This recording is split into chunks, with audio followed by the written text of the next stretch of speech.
মে মাসের শুরুতেই দেশে আগাম বর্ষা প্রবেশের সুখবর জানালো আলিপুর আবহাওয়া দপ্তর। 10ই জুনের আগে এবার বঙ্গেও বর্ষার প্রবেশ। আজকালের মধ্যেই দেশে বর্ষা প্রবেশ করছে আলিপুর আবহাওয়া দপ্তর সূত্রে এমনটাই জানানো হয়েছে। প্রতি বছর 15ই জুন কেরলে বর্ষা প্রবেশ করে, তারপর ধীরে ধীরে বঙ্গে প্রবেশ করে মৌসুমী বায়ু। কিন্তু এবার সময়ের আগেই বর্ষা প্রবেশ করছে দেশে।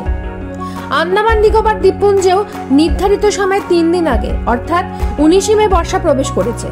রেমাল ঘূর্ণিঝড়ের প্রভাবেই মৌসুমী বায়ু প্রবেশের অনুকূল পরিস্থিতি তৈরি হওয়ার জন্যই এবার আগাম বর্ষা প্রবেশ করতে চলেছে আবহাওয়া দপ্তর সূত্রের খবর।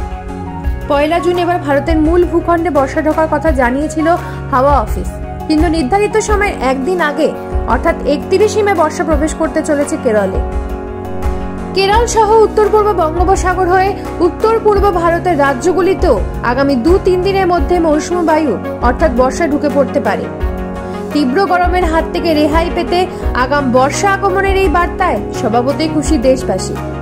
নিজস্ব প্রতিনিধির রিপোর্ট, নিউজ প্রাইম বাংলা।